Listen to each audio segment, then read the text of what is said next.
c'est que la migraine est une maladie neurovasculaire. Donc cette composante vasculaire, il faut l'avoir à l'esprit parce que ça a plusieurs portées et sur plusieurs paramètres d'identification et surtout de projection en matière de pronostic et de traitement. Le deuxième élément, la crise migraineuse, c'est un élément évolutif. Donc là, au bon diagnostic, l'identification de la crise migraineuse, en plus du diagnostic différentiel, pourra nous permettre d'identifier le patient sur le plan du risque et sur le plan de la sévérité, mais également sur le plan de l'indication, que ce soit des traitements de crise ou des traitements de forme.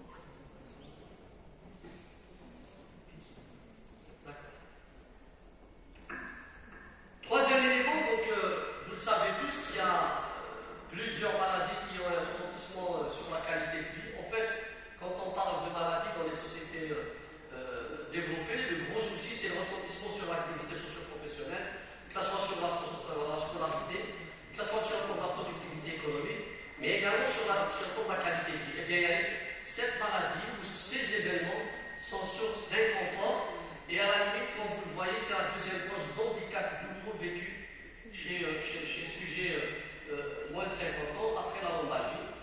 Et les chiffres sont affolants, même si on a l'impression que c'est quelque chose de banal, mais vous avez plus d'1 milliard de personnes qui se plaignent de migraine. Donc elle n'est pas si bénigne que ça, puisque pendant très longtemps, c'était un diagnostic clinique et une physiopathologie basée sur la théorie de la vasodilatation et de la vasoconstriction. Mais on s'est rendu compte, avec les avancées de neurobiologie, de neurophysiologie, mais également de neuroimagerie, qu'il y avait des retentissements ou des manifestations électrophysiologiques, mais également radiologiques, qui pouvaient être en relation avec la migraine. Un grand nombre d'exemples existent maintenant en consultation de céphalées spécialisées, donc notamment les migraines chez les malades qui ont des pathologies mitochondriales ou des pathologies vasculaires, avec des possibilités d'évoluer vers des accidents vasculaires ou des maladies démentielles type cadasite ou autres. Et là, ce qui serait intéressant à retenir, c'est que l'intérêt qui est porté à la prise en charge ou à l'identification de la crise migraineuse a eu un impact énorme, puisque grâce à l'identification des crises migraineuses, on s'est rendu compte qu'il y a un bon nombre de pathologies du système nerveux central, donc à commencer par les crises d'épilepsie, la démence, je pense qu'il y a des collègues qui ont parlé d'Alzheimer, la maladie de Parkinson, donc bon nombre de pathologies se sont inspirées de ce qui se passe réellement dans une crise migraineuse. C'est vraiment un orage sur le plan électrique, sur le plan neurochimique, mais également sur le plan métabolique. Et c'est ça justement l'approche qu'il faudrait avoir chez ces patients. Donc sur la classification, je ne vous apprends rien. Donc il y a 80% de cas de migraine sans aura, c'est ce qu'on appelle la migraine simple, mais dans 20% des cas, il y a une migraine qui s'associe à des signes, soit ophtalmologiques, soit sensitifs, soit moteurs, soit des troubles du langage, et tous ces symptômes rentrent dans le cadre de ce qu'on appelle l'aura migraineuse, qui est source, bien sûr, parfois de difficultés diagnostiques et pousse parfois à faire des explorations inutiles, donc des IRM, des angiographies, des scanners, pour éliminer de la pathologie qui peut mimer justement ça. Le deuxième élément dans la classification, pendant très longtemps, donc jusqu'en 89, on a considéré la migraine comme étant une maladie épisodique, donc avec des phénomènes paroxystiques, et que c'était une maladie qui évolue par épisode. Donc là maintenant, on sait que cette migraine épisodique, qui est à peu près présente dans 70% des cas, s'associe à un autre type de migraine qui est une migraine chronique. Donc la migraine chronique est une nouvelle venue dans la classification depuis maintenant une dizaine d'années et est confortée sur le plan de la physiopathologie depuis quelques années, sur le plan du retentissement et du risque, d'autant plus que cette migraine chronique peut survenir après une migraine épisodique. Donc à la différence de la migraine épisodique qui survient chez le sujet jeune, elle peut survenir chez un sujet au-delà de 50 ans qui a déjà des comorbidités, type diabète, hypertension ou pathologie vasculaire associée. Donc faire la différence entre ce qui est migraine chronique et ces pathologies sous-jacentes peut être parfois pas facile à faire. Enfin, il y a des tableaux de migraine qui peuvent pousser à l'hospitalisation, donc c'est ce qu'on appelle les migraines pharmacorésistantes ou les migraines sévères, et deux complications majeures sont connues chez les migraineux. Donc c'est l'étatement migraineux, c'est-à-dire c'est la persistance de cette douleur migraineuse et des signes associés au-delà de 72 heures, ne répondant pas au traitement, ou bien, dans certains cas, c'est pour ça que c'est une maladie neurovasculaire, ça peut aboutir à ce qu'on appelle un infarctus migraineux, vraiment un AVC ischémique suite à la migraine. Donc voilà ce qui est retenu maintenant dans la définition. Retenez qu'il y a une migraine épisodique, sans aura avec aura, et qu'il y a maintenant cette notion de migraine chronique avec des patients qui ont des céphalées au-delà du jour. Donc vous avez imaginé, vous en train d'avoir mal à la tête pendant 8 jours, tous les jours, avec tout ce que ça englobe comme symptômes cliniques qu'on verra tout de suite. Donc, qu'est-ce qu'il y a dans la cascade migraineuse? Donc il y a la phase prodromale, qui vient quelques heures ou quelques jours. Donc les migraineux parmi vous vont se reconnaître. Ça commence par des symptômes parfois timides, donc on a une sensation de ne pas être bien, on a envie de s'enfermer, plutôt parfois à l'inverse, on devient irritable, on se sent nerveux, et dans certains cas on ressent une irritation méningée, donc une irritation, une raideur de la nuit, ou bien, comme on le verra tout à l'heure, il y a une composante biocéphalique, donc l'hypothalamus qui intervient, vous avez ces sensations de troubles de la DRS, soit une polydipsie, soit une polyurie, soit une soif, tout ce qui régule la soif, la satiété et la faim.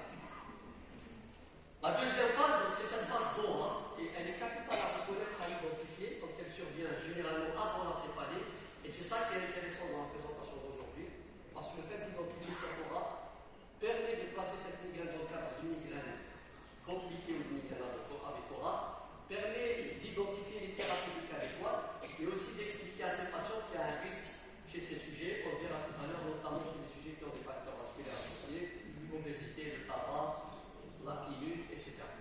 Donc cette aura migraineuse qui traduit réellement une baisse de la vascularisation ou de la perfusion cérébrale, qui commence des régions postérieures, c'est-à-dire occipitales, vers les régions antérieures. Pourquoi ça commence au niveau des régions postérieures? Parce que le lobe occipital est la région la plus riche au récepteur NMDA, donc il y a une hyperexcitabilité. Le cerveau migraineux est hyperexcitable, et quand il y a un facteur déclenchant, donc une odeur, un stress, une modification de la température, ces régions commencent à être enflammées très rapidement. La phase de la crise migraineuse, vous le savez, donc c'est une douleur, souvent un type d'hémicranie pulsative, associée à une photophonophobie. Les deux, photophonophobie dans la migraine.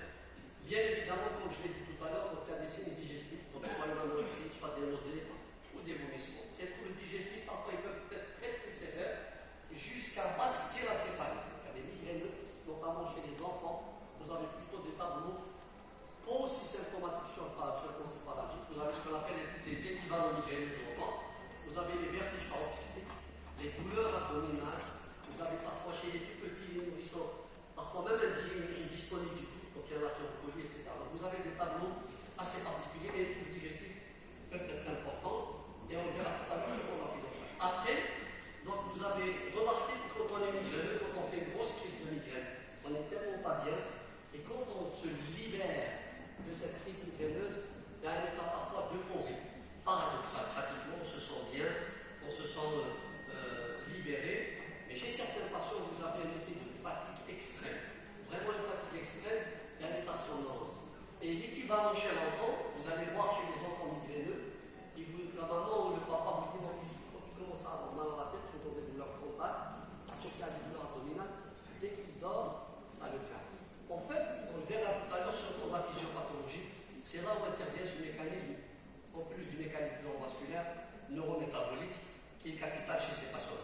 Donc, grosso modo, à retenir pour le diagnostic d'une migraine, le caractère unilatéral, pulsatif, donc c'est vasculaire, empêche les activités aggravées par les mouvements. C'est pour ça que chez les enfants qui passent le bac ou qui ont des examens, ils vous disent quand la migraine mondiale, la migraine aux États-Unis est reconnue comme une maladie qui justifie l'arrêt de travail pendant les 3 jours. Donc ça vous explique quand quelqu'un a une activité socio-professionnelle qui justifie une attention extrême, mais paradoxalement qui peut provoquer ces migraines, il faut revoir un peu son statut.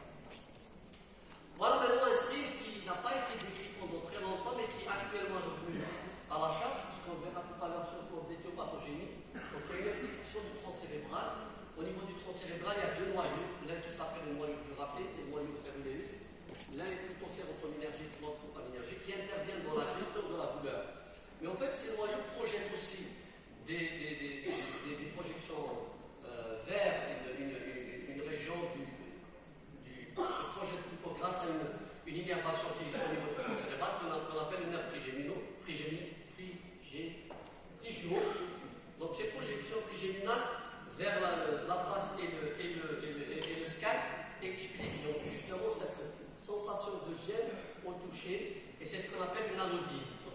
c'est une sensation douloureuse provoquée par un stimulus non douloureux. Et c'est un critère majeur dans l'identification de votre crise, c'est un critère de sévérité, parce que le mécanisme imbriqué pour cette anodynie cutanée nous renvoie à donner chez ces patients plutôt des médicaments à visée antidouleur neuropathique plutôt qu'à visée anti-inflammatoire.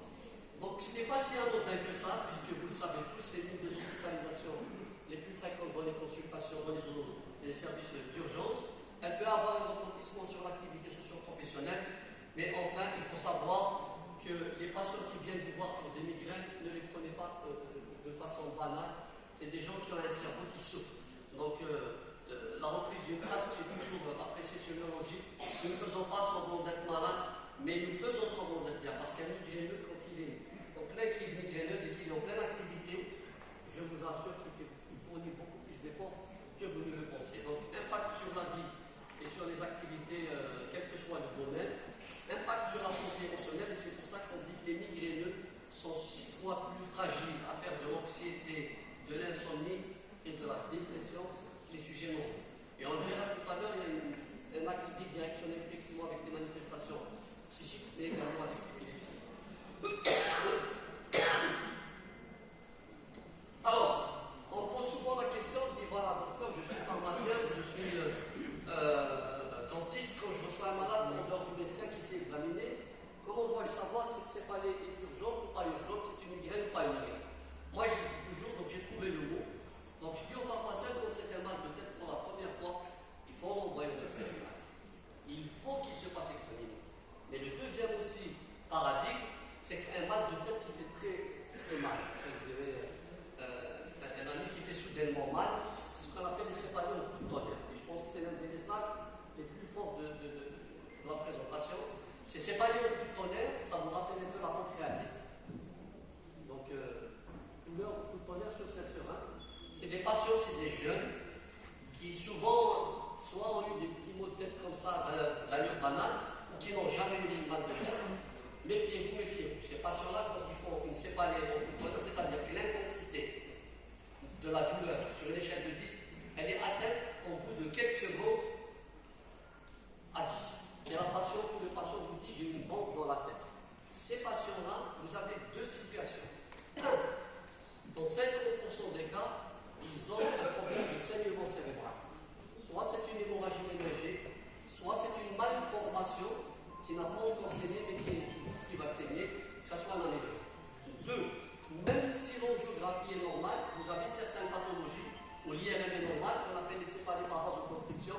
Si vous avez une IRM normale, par moment il faudra compléter par une angiographie.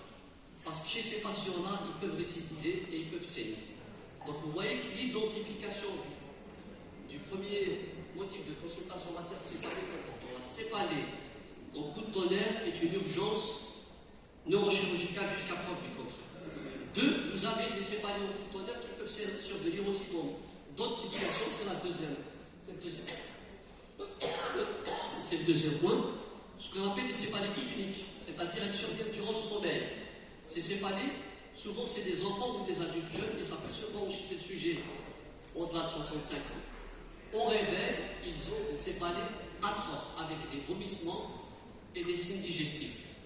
Ça peut être une forme de céphalée hypnique idiopathique, qui peut mimer une migraine. Le café les améliore, parce qu'il y a une notion de trouble des récepteurs acétylcholine de type nicotinique ou muscarinique des patients, et le café peut les améliorer.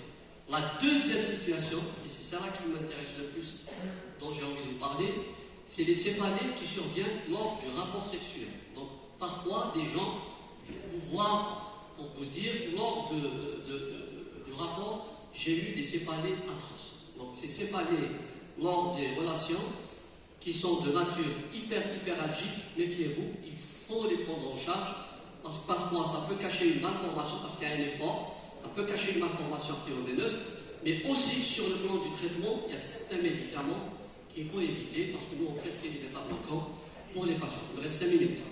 D'accord. Donc grosso modo, pour ces facteurs de risque, je vous ai expliqué les deux éléments. Donc là, l'épidémiologie, elle est là. En Algérie, on parle de 17% de migraineux en Algérie, c'est énorme. c'est à peu près en moyenne 15%, mais ceci renvoie aux conditions socio-économiques probablement. Donc à retenir céphalée de tension, migraine et autres céphalées. Donc le raisonnement que doit avoir le médecin généraliste, je suis devant un patient qui vient consulter pour une céphalée, est-ce qu'on est devant une céphalée primaire, donc qui n'a pas de cause, qui peut être épisodique ou chronique, ou est-ce que je suis devant une céphalée secondaire? Donc je commence par éliminer d'abord ce qui est secondaire, sinusite, un glaucome, une tumeur cérébrale, une cause ORL, une rage de dents, etc., le début d'une hypertension artérielle, donc tous ces éléments. Après, j'insiste sur un point, souvent chez les enfants, quand vous recevez des enfants migraineux, vous vous dites, il faut que je l'envoie simultanément. C'est un geste juste, mais il faut juste savoir que la myopie n'est pas la source de la céphalie. Les myopes, chez les enfants, sont sujets à faire plus de migraines que les sujets normaux. Et les enfants migraineux sont sujets à faire de la myopie. Comme les sujets, c'est l'histamine, c'est les récepteurs histaminogènes, migraineux sont sujets à faire de l'allergie et vice-versa. Enfin, il y a une notion qu'il faut rechercher dans les migraines avec aura basilaire, c'est le foramen ovale perméable. C'est des jeunes qui font des tableaux de migraines avec des manifestations visuelles, des vertiges, des fourmillements, c'est ce qu'on appelle les migraines basilaires. Souvent, ces patients-là, il faut un foramen ovale perméable qu'il faudra aller opérer parce que sinon, ça risque de provoquer des accidents vasculaires cérébraux. Donc, je vous évite un peu la physiopathologie. Comme ça, on va aller juste vous dire un mot. Et c'est ça que je voulais vous retenir. Voilà en fait la migraine, donc phénomène neurovasculaire inflammatoire. En fait, c'est comme si vous aviez un moteur d'une R4 dans une Mercedes. Il y a à un moment une consommation d'une telle énergie devant cette cascade électrique et cette cascade chimique que le cerveau n'arrive pas à répondre, donc il consomme tout ce qu'il y a autour de lui. C'est pour ça que les migraineux, quand ils font une grosse crise, ils sont abattus. Donc il y a un mécanisme neurométabolique hyper important, donc de surconsommation et une production massive de radicaux libres et de tout ce qui est oxydant. Donc je vais passer, puisqu'il ne reste pas beaucoup de temps, le message. Donc voilà pourquoi il faut reconnaître une migraine avec aura. Chez une jeune femme qui a une migraine, qui prend de la pilule, le risque de faire une thrombose veineuse est multiplié par 12. Si elle prend de la pilule et elle prend du tabac, le risque est multiplié encore plus. Et vous voyez si elle est obèse, etc. Donc, important d'identifier quand vous avez une migraineuse qui vient vous voir jeune, de discuter avec elle par rapport au gynécologue. Il faut aller dire au gynécologue, faites attention à la prescription que vous allez faire. Donc, pour les traitements, il y a actuellement deux choses qu'il faut savoir. Il y a une approche d'identification des facteurs déclenchants qui est responsable de 50% d'amélioration sur le plan thérapeutique. Dès que vous identifiez le facteur déclenchant, les règles, l'alimentation, le froid, ça améliore le traitement. Après, vous avez un traitement qui est basé sur deux piliers, s'articule plutôt autour de deux choses, le traitement de la crise et le traitement de froid. Mais ce qu'il faut savoir, c'est que si vous avez des patients qui ne font pas beaucoup de crises, qui ne se répètent pas, le traitement de la crise peut être suffisant. Alors, brain is time, donc on l'applique souvent pour le cerveau, donc pour l'AVC, pour la tumeur, pour mais même pour la migraine, parce que ces patients-là, puisqu'on connaît maintenant la physiopathologie, l'approche thérapeutique a complètement changé, et c'est l'intérêt des traitements spécifiques de la migraine, à savoir donc, ces nouvelles thérapeutiques, même si maintenant en France ou en Europe elles sont encore, on a eu encore de nouvelles thérapeutiques, donc c'est ce qu'on appelle les triptans. Là maintenant on est avec les ditans et les gépants. Donc ces traitements de la crise symptomatique, on utilise de façon standard le paracétamol, l'aspirine, etc.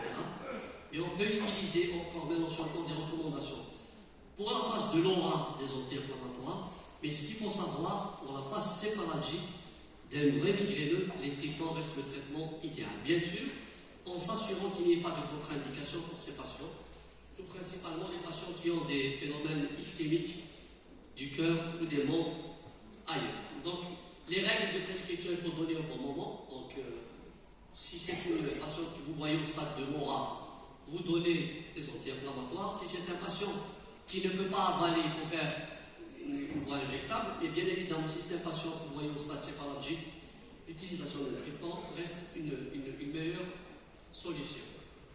Alors, sur le plan du traitement, il faut évaluer les crises pour voir s'il y a une nécessité de traitement de fond. Si vous avez des patients qui font plus de 3 crises par mois et qui durent longtemps, c'est des patients chez qui l'indication d'un traitement de fond est capitale, à savoir soit les bêta-bloquants, soit les sartans, soit l'amitriptyline, soit les antiépileptiques, et dans certains cas, comme la migraine chronique, la toxine botulique. Donc, juste pour revenir, qu'il y a des tests d'évaluation et que les traitements spécifiques depuis 2021, vous voyez bien que les triptans pour le traitement de la crise sont au stade A, donc ils sont recommandés vraiment en premier au traitement de la crise migraineuse. Et merci.